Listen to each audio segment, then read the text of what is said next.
دین یہیں سے پھیلتا ہے, اسلام یہیں سے پھلتا پھولتا ہے. اپنے بیٹوں کو بیٹیوں کو قرآن پڑھایا کرو, دین کی تعلیم دو. دیکھ رہے ہیں آپ, میں یہ نہیں کہتا کہ آپ ہندی انگلش نہ پڑھائیں, خوب پڑھائیں. الحمدللہ اللہ پاک نے مجھے بھی 5 بیٹی دی ہیں, 5 میں 4 میری بیٹی عالمہ ہیں. کتنی بیٹی؟ 4 عالمہ ہو گئی الحمدللہ, اور بہت ٹاپ کی عالمہ, ایسی نہیں کہ وہ نام کی ملا نہیں ہو, بہت ٹاپ کی ملا نہیں. الحمدللہ مدرسہ چلا رہی ہیں, لے کے الف با تا سے بخاری تک چاہے جس کتاب کو پڑھائیے گا پڑھا رہی ہیں. اللہ کا شکر ہے مدرسہ چل رہا ہے. تو اپنی بیٹیوں کو دین سکھاؤ. اور یہ جو آپ کالجوں میں بھیج رہے ہو, اخباروں کی سرخی پڑھ رہے ہوگے, یوٹیوب چینل دیکھ رہے ہوگے, کتنی بربادی ہو رہی ہے. بولو, عزت لٹ رہی ہے کہ نہیں؟ ڈاکہ پڑھ لیا کہ نہیں دینی میں؟ ارے بولو, پڑھ رہا کہ نا؟ یہ کس کی دین ہے؟ یہ کھلے عام چھوڑنے کی دین ہے. اور ہاتھوں میں ملٹی میڈیا بیٹیوں کو موبائل دے دیے.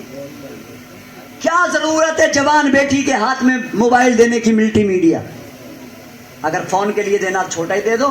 ابل تو اس کی بھی ضرورت کیا, کوئی فرم تھوڑی چل رہی ہے تمہاری بیٹی کی, کوئی بھٹا تھوڑی چل رہی ہے, مزدور کام تھوڑی کر رہے ہیں اس کے, جو اس کے ہاتھ میں ملٹی میڈیا موبائل دے دیا, لیپ ٹاپ لے کے دے دیا, اور بڑی خوشی میں فخر سے کہتا میری بیٹی پہ ملٹی میڈیا موبائل ہے.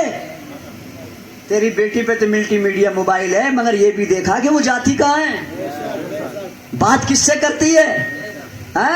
تو سو جاتا ہے, وہ ساری رات سوتی نہیں. بیٹوں کے بارے میں بھی نہیں سوچتے ہم اور آپ. بیٹا گھر سے باہر رہتا ہے, باپ تھوڑا ڈانٹتا ہے نا, تو ماں کہہ دے جی تم اس کے پیچھے پڑے رہو. سمجھان نہ دیتی ماں, حمایت لے گئے جوان بیٹے کو بگاڑنے کے لیے, تمہیں کوئی اور کام نہ ہے, اس کے پیچھے پڑے رہو. ابھی تو آیا دلی سے 15 مہینے میں, اب کہ چلا گیا دوستوں میں بیٹھنے کے لیے, تمہیں بڑی تکلیف ہو رہی ہے. اچھا نہ ہو رہی تو رہ, تم بھلی ہے اسے پھر, تو بھلی ہے اسے. اب وہ چلا گیا اندر جا کے, ابا تو سوچ رہے ہیں لیٹ گیا ہوگا, اماں بھی سمجھ رہی ہے اب ڈانٹ پڑے گی لیٹ گیا ہوگا, مگر لیٹا نہ ہے, چادر اوڑی ہے, ایئر فون کان میں لگا لیے, لین سے لگا پڑا ہے. یہ اکثر اور یہاں ہنسنے کی بات نہ ہے. معاشرے کا شیرازہ بکھیر دیا موبائل نے, جنازہ نکال دیا عزت کا اس موبائل نے.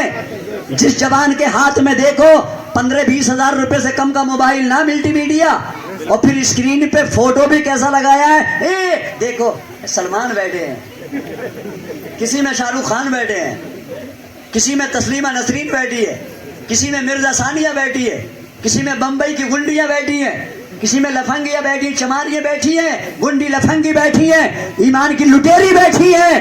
میں کہتا ہوں میرے بھائی موبائل ہی لینا تھا اور اپنے اسکرین کا فوٹو سجانا ہی تھا, تو پھر سلمان کا فوٹو کیوں لگایا, شاہ رخ خان, امیر خان, قادر خان, مرزا ثانیہ, تسلیمہ نسرین, علمہ سلمہ, بلمہ, گنڈی لفنگی کا کیوں لگایا ہے؟ اگر فوٹو ہی لگانا تھا تو اپنے موبائل میں گنبد خضرا کو لگا لیتا, خانہ کعبہ کا فوٹو لگا لیتا, غوث اعظم کے مزار کا نقشہ لگا لیتا, غریب نواز کے روضے کا نقشہ لگا لیتا, اپنے اسلام کی کوئی پہچان لگا لیتا, تاکہ تیرا موبائل کسی غیر مسلم کے ہاتھ میں بھی جاتا تو وہ موبائل کو دیکھ کے ہی سمجھ لیتا اس میں گنبد خضرا ہے, اس میں کعبہ ہے, اس میں غریب نواز کا روزہ ہے, اس میں بغداد والے کا مزار ہے, اس میں صابر پاک کے مزار کا نقشہ ہے. وہ کہنے پر مجبور ہو جاتا یہ بے ایمان کا موبائل نہیں, یہ سچے مسلمان کا موبائل ہے. موبائل کو تم نے دے دیے 24 گھنٹے میں 18 گھنٹے. کتنے دے رہے ہو؟ 18 گھنٹے. موبائل سے کام لے لو. اگر سب سے بڑا اگر دوست آج کے زبان میں کسی جوان کا ہے تو موبائل ہے. اتنا بڑا فین کوئی نہیں ہے. موبائل سے بڑا دوست کوئی نہیں ہے آج کے دور میں, اس کی مانتا ہے. میں کہتا ہوں چل تم موبائل کی مانتا تو موبائل سے سن لے سبحانک اللہم و بحمدک و تبارک اسمک و تعالی جدک و لا الہ غیرک. تجھے جوان ہو گیا, نماز یاد کرتے ہوئے شرم لگتی ہے, مولانا عرفان سے پوچھتے ہوئے شرم لگتی ہے, قاری صاحب سے پوچھتے ہوئے, امام صاحب سے پوچھتے ہوئے حیا آتی ہے. چل تو یہ تیرا سب سے بڑا دوست ہے جو ہر گھڑی تیرے ساتھ رہتا ہے, اسی سے نماز یاد کر لے. سبحان اللہ. میں آپ سے گزارش کروں گا جوانوں, آج کما حقہ جوانوں کے نماز یاد نہیں، نماز جنازہ یاد نہیں، نماز کا طریقہ یاد نہیں، مسجد میں جانے کے آداب یاد نہیں. اسی موبائل سے سیکھ لو، اسی موبائل سے سیکھ لو میرے بھائیوں. آدھا گھنٹہ رات کو بستر پہ لیٹو تو نماز اسی موبائل سے سن سن کے یاد کر لو، اسی موبائل سے کر لو.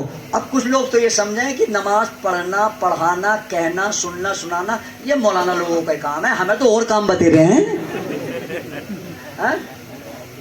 ہمیں تو بہت کام ہے، گھر بھی چلانا ہے، مزدوری بھی کرنی ہے، دکان بھی چلانی ہے، کھیتی کلیان بھی دیکھنی ہے، بٹا فیکٹری بھی دیکھنی ہے، گاڑی بائک بھی چلانی ہے. یہ تو ان کا ہی کام ہے جو مسجد میں پڑھے ہیں. میں پوچھتا ہوں صرف مولانا سے ہی سوال نہیں ہوگا، قیامت میں سب سے ہوگا.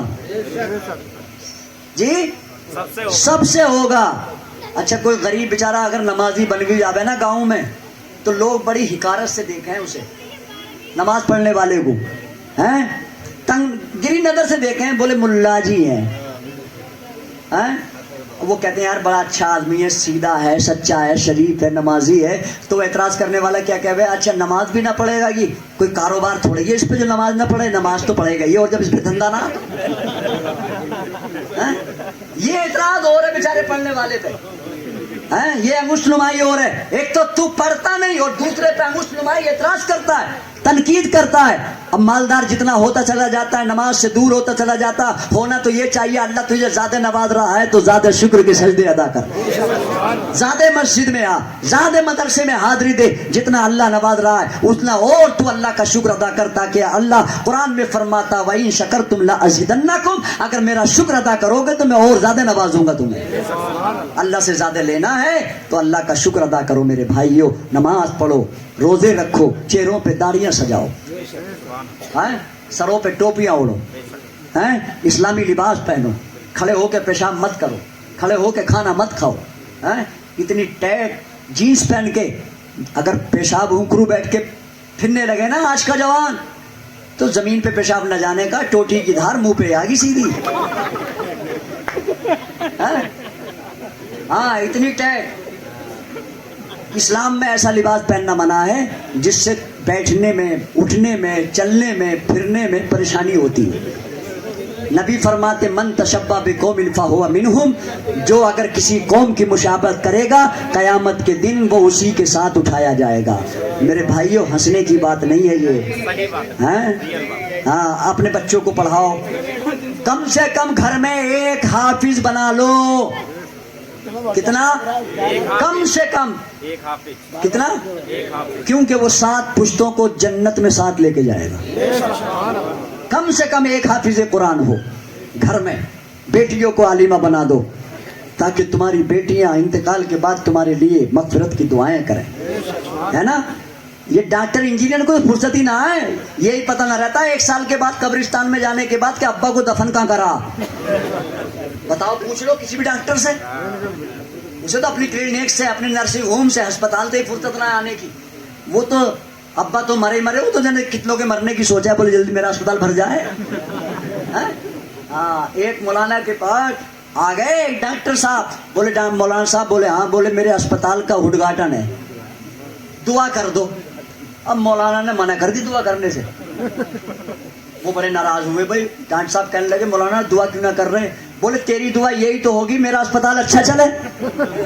بھائی یہی تو دعا کرانا چاہ رہا ہے تو، میرا اسپتال اچھا چلے، بیڈ بھرے رہیں، میرا میڈیکل چلتا رہے، مریض زیادہ آتے رہیں، تو دعا تھوڑا ہی کرا رہا ہے. تو مخلوق کے لیے مجھ سے بد دعا کرا رہا ہے. میں ایسی بد دعا کیوں کر دوں بھائی؟ میں نہیں کہوں گا ایسی دعا. تو میں یہ دعا کروں کہ خوب مریض ہو، میں تیرا اسپتال بھر جائے؟ میں ایسی دعا کروں گا نہیں بھائی. تو اس لیے دعا بھی ہو تو خیر کی ہو، بھلائی کی ہو. اپنے بیٹوں کو دعائیں کرنے کے لیے تاکہ قبر پہ فاتحہ پڑھ لو.